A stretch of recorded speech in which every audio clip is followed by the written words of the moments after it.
Bună ziua și bine v-am găsit! Eu sunt o moldoveancă, venită din nordul Moldovei. Mulți intrau și spuneau, vai, la tine este ca la un muzeu. Și majoritatea costumații sunt din România.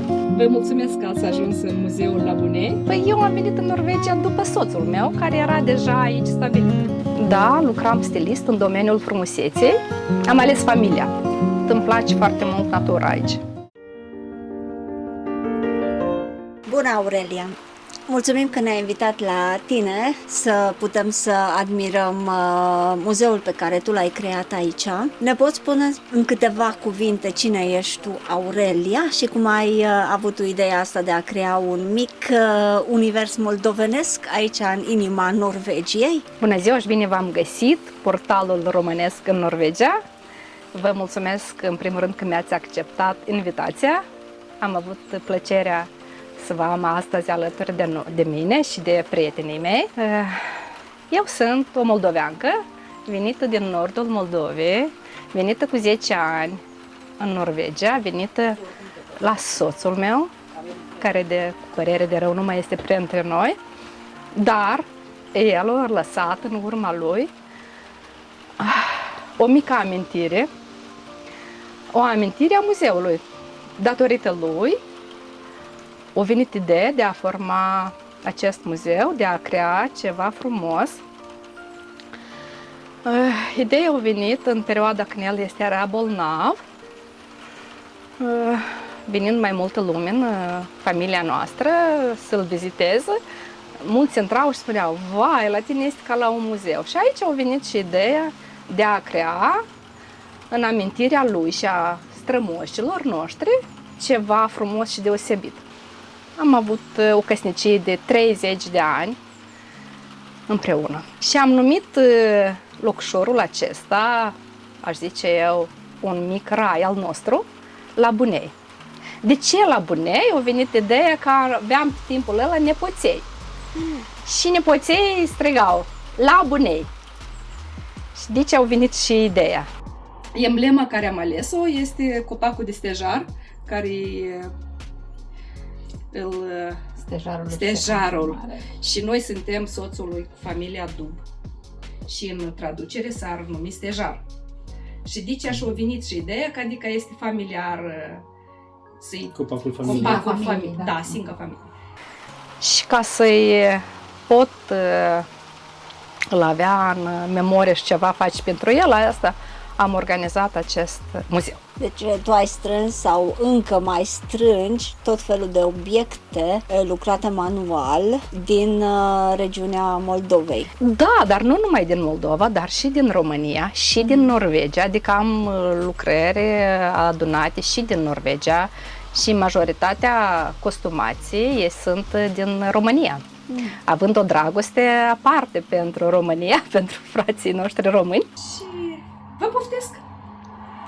Chiar de Pscări se începe o expoziție frumoasă de țesături, prosoape mai bine zis, adică cum spun la noi în Moldova, din mai multe regiuni. Aici am o colecție de fețe de mesă, foarte bătrâne, aici asta are mai mult de 100 de ani. Asta am făcut-o eu când m-am căsătorit, de 30 de ani în urmă. Am lucrat peste 2 ani la ea. I-am făcut-o fiicei de când s-a căsătorit. Pasă de masă, pe masă rotundă. Superbă! Aici am zestrea, laturi țesute cu fir de lână, de bunici. Chiar eu n-am apucat să țes, câte ceva țin minte din copilărie, dar bunica mea o țesut. Chiar și coșurile de perne sunt făcute de bunica mea și chiar din zestrea ei. Astea deja sunt făcute de mine.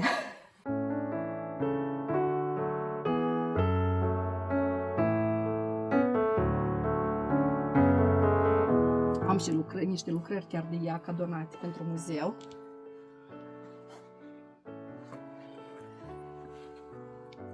Aici am costume din zona României. Muramureș, Arad. Aici e o rochiță mi-a donat-o o moldoveancă, Natalia Burlacu, chiar ea a fost a ei, dar o decis să ne-o cadoneze nou și cămeșuicile copilul. Și acum avem unul și din țara Oașului. Da. Un model viu. Și paza gastronomică și muzeul gastronomic care îți aduce aminte de bunici, de Camara murături, bunicilor. Camara bunicilor, da. Aici am o colecție de vinuri. Uite, îmi place să colecționez anume. Și vinurile sunt din Moldova, dar sunt în mai diferite. Și Cricova, și Milești Mici, și... Da, am cumpărat și eu de la Cricova da, și de la adică Milești. nu am Călăraș. anume uite, și Călăraș, Milești Mici, de care nu știu, adică aici sunt din partea vorniceilor, vorniceni. Și Guria desigur, de la Purcaria. Și în aceste butoaie ai cumva pălincă sau țuică? desigur că am. De ce Da, spăline? dar vreați să încercați câte ceva, câte o guriță? Am vișinată, gutuiată. Da, am vrut să mă mai dau și un pic de gutuiată, să-l... Începem cu vișinata. Vișinata, bine, Noroc. hai. Vă mulțumesc că ați ajuns în muzeul la Bunei Mulțumim și de sper să nu fie invitație. ultima dată. Să fie într-un Sper să ceas nu bun. fie ultima dată. Noroc. Sau cum se Da, spune hai. și la voi tot. Da, hai noroc. Ce bună e! Este vișinată de casă. Uai, foarte bună. Vă dau și de zimeură. Acum au de gust Bine pe că asta. ai- mă. Suntem în perioada de ziua ei. În 24 chiar avem și sărbătoarea Da. ziua ei. Și Deci totodată noi sărbătorim în sărbătorim în avans. Pe 25 avem o expoziție Muzeul la Bunei, va fi exponat împreună cu Ambasada României.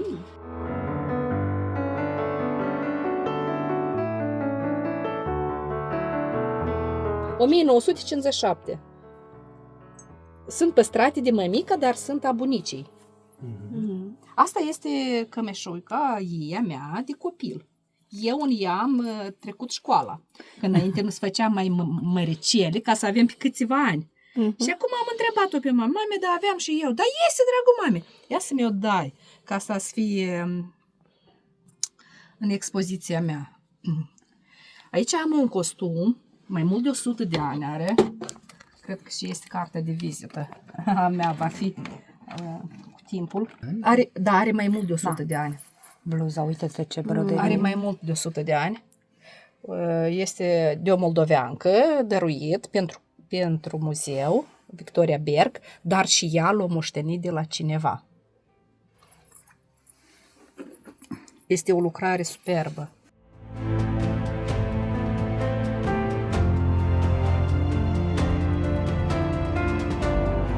Cred că este mai mult de 100 de ani După textură, ea și material. Da, ăsta este făcut țesut materialul. Da, E țesut, da. țesătură, da. Rugăciunea. Rugăciunea. Da.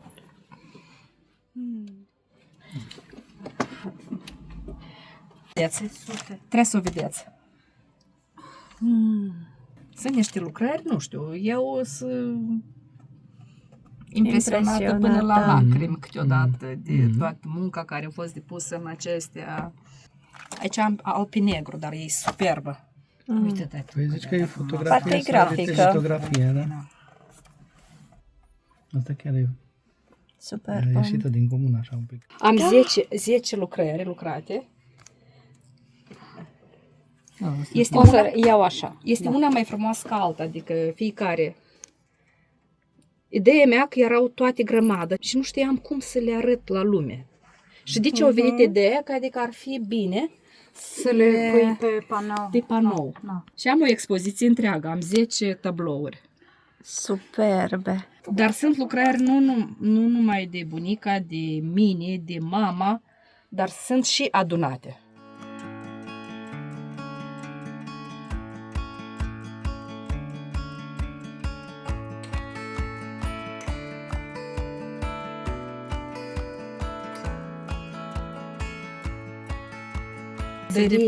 Broderie.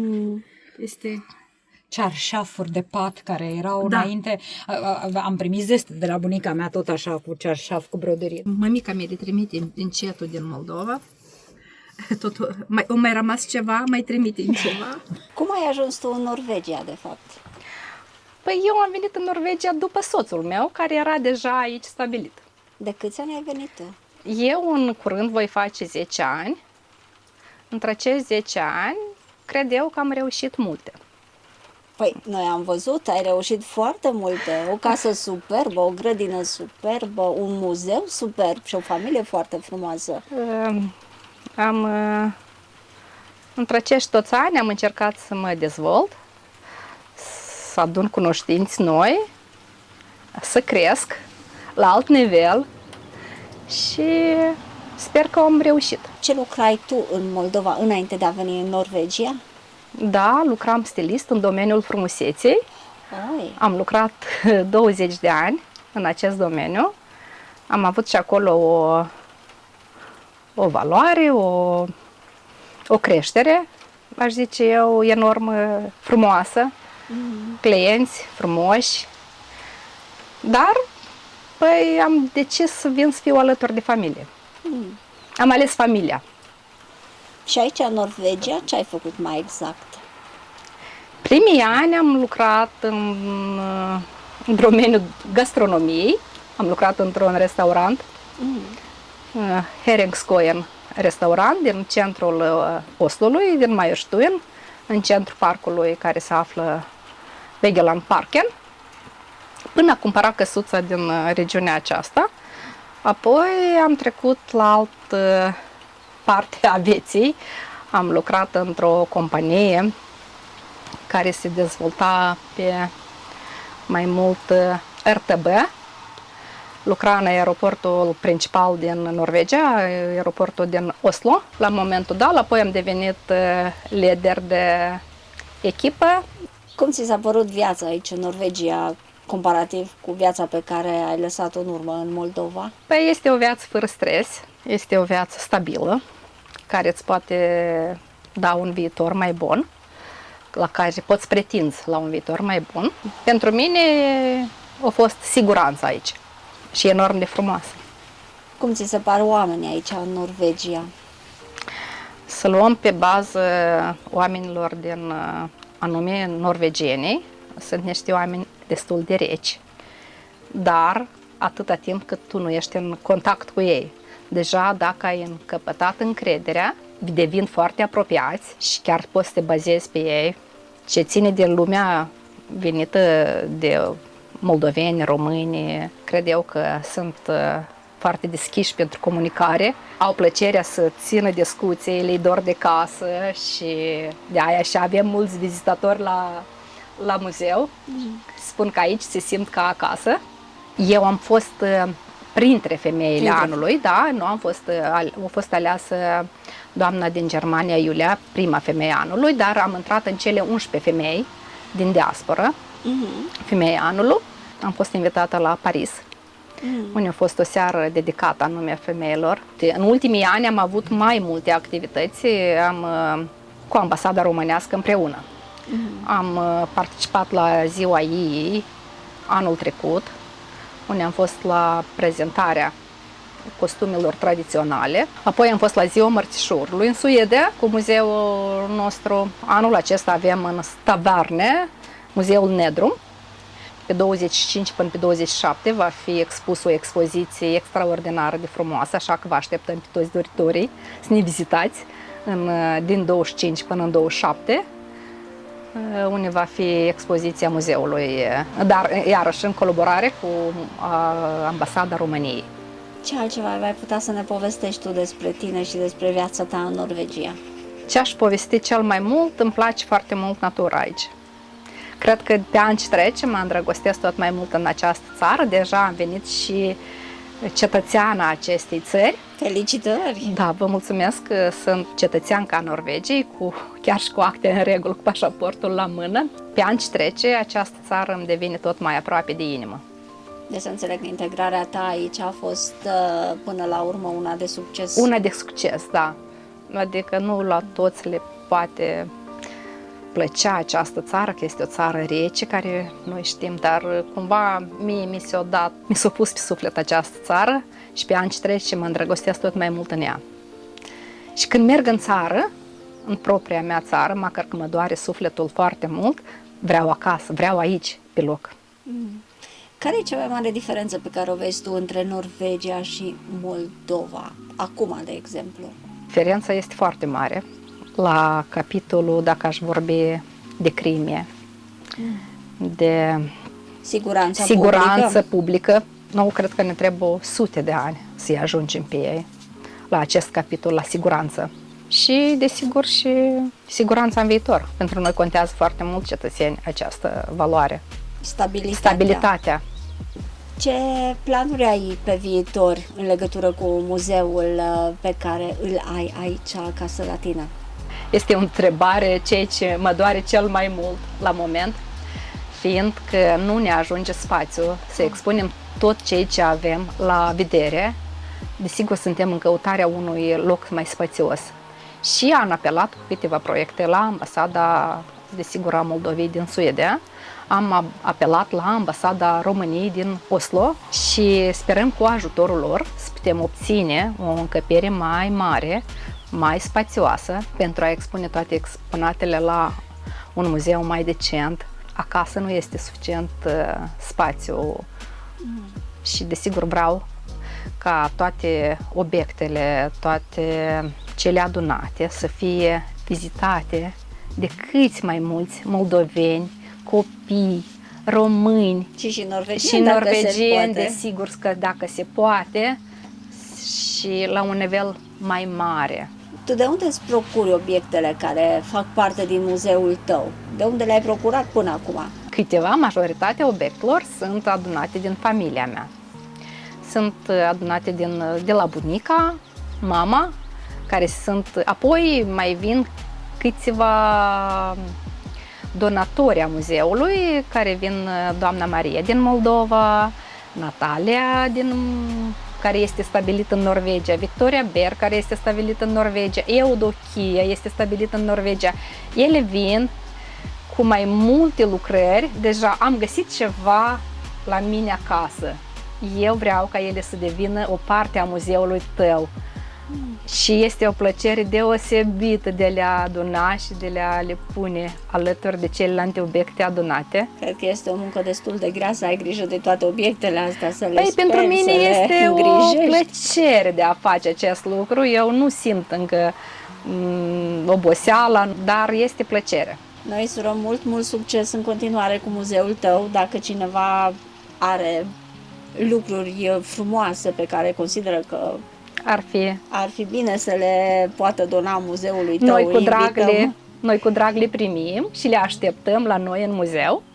Poți să ia legătura cu tine, nu? Direct cu mine. Da, poți să ia legătura direct cu mine prin portalul vostru românesc. Mult succes în continuare, Vă mulțumesc. Aurelia. Mulțumim mult de invitație. Cu drag. Mi-a făcut mare plăcere să ne o zi cât mai frumoasă muzeul. în continuare. La revedere. Mulțumim mult.